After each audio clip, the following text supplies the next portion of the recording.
બ્લાસ્ટની ઘટનાઓ સંદર્ભે ગુજરાત રાજ્યના ખેડા જિલ્લાના કઠલાલ તાલુકાના ખલાલ ગામ પાસે આવેલ એનસીજી કમાન્ડો ટ્રેનિંગ સેન્ટર ખાતે બોમ્બ ડિસ્પોઝલ ટ્રેનિંગના પૂર્ણાહુતિ પ્રસંગે આર્મ યુનિટના એડીજીપી પીકે રોશનની ઉપસ્થિતિમાં પૂર્ણાહુતિ કાર્યક્રમ યોજાયો હતો।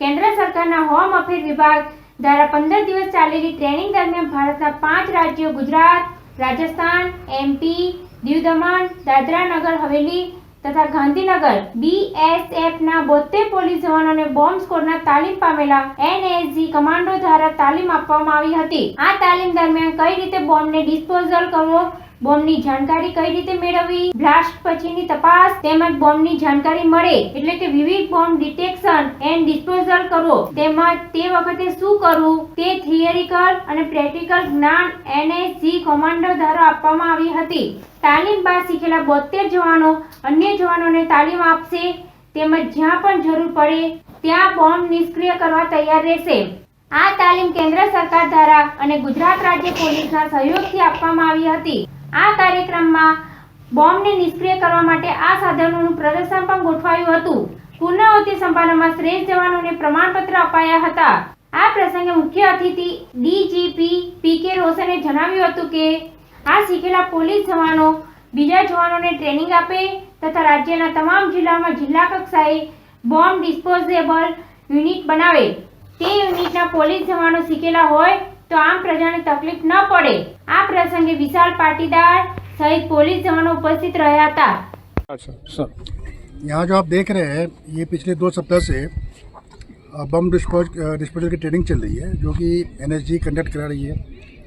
आप जानते हैं एनएसजी इंडिया की सबसे स्पेशलाइज्ड फोर्स है इस काम के लिए। इसमें पार्टिसिपेंट जो है गुजरात के अलावा बगल में राजस्थान हो गया, एमपी हो गया, उसके बाद दादरा नगर हवेली है, दमन है, बीएसएफ है, सभी से टोटल 72 पार्टिसिपेंट थे। तो उन सबको बम डिस्पोजल का बेसिक से लेकर के एडवांस ट्रेनिंग बताएगी, जो इक्विपमेंट क्या क्या होते हैं, कैसे यूज़ करना होता है, क्या प्रिकॉशन लेने होते हैं, कैसे आइडेंटिफाई करते हैं बम को, कैसे उसको ट्रीट करते हैं, कैसे कलेक्ट करते हैं, कैसे उसको निष्क्रिय करते हैं, ये सब चीज़ की जानकारी दी गई है लोगों को। तो इम्पोर्टेंट इसलिए कि आप देखते हैं कि आजकल जो घटनाएँ घटती है बम ब्लास्ट की या आतंकवादी घटनाएँ, ये काफ़ी ज़्यादा हो गई है। ये कोई एक पार्ट ऑफ द कंट्री या एक स्टेट तक लिमिटेड नहीं है। जहाँ पे कोई सोचता नहीं था वहाँ भी घटनाएं घटती है। यहाँ तक गुजरात जो कि इंडिया के सेफेस्ट स्टेट में आता है, आप पता है यहाँ पे अक्षरधाम में क्या हुआ था, अमरावती में क्या हुआ था। तो जब ये घटनाएं घटती है तो एनएसजी क्या है कि सबसे स्पेशलाइज्ड फोर्स भले ही है, बट उसको वहाँ पे मैसेज जाएगा, वहाँ तैयारी करेगी, आएगी, तब तक में काफ़ी टाइम निकल जाता है। तो जो लोकल पुलिस होती है वही फर्स्ट रिस्पॉन्डर होती है, सबसे पहले वही पहुँचती है। और पहुंच करके उसको बेसिक पता हो कि क्या करना है और क्या नहीं करना है, वो बहुत जरूरी होता है। उससे क्या होता है कि एक तो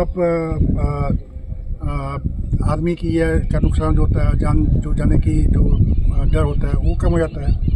उसके अलावा जो एविडेंस होते हैं जिससे कि आप बाद में किन्नों से पकड़ते हैं, वो सब डिस्ट्रॉय नहीं होते हैं। ये तभी संभव है जो आपको स्टेट लेवल पे मतलब कि जीरो जो होता है प्लेस जीरो जहाँ पे घटनाएं घटती है वहाँ पे आपके पास कोई स्पेशलाइज्ड फोर्स हो, उस पर्पज़ से अभी ये इनफैक्ट ये तो 4 इसलिए बताया, बाकी कंट्री के दूसरे पार्ट में भी चल रहे हैं।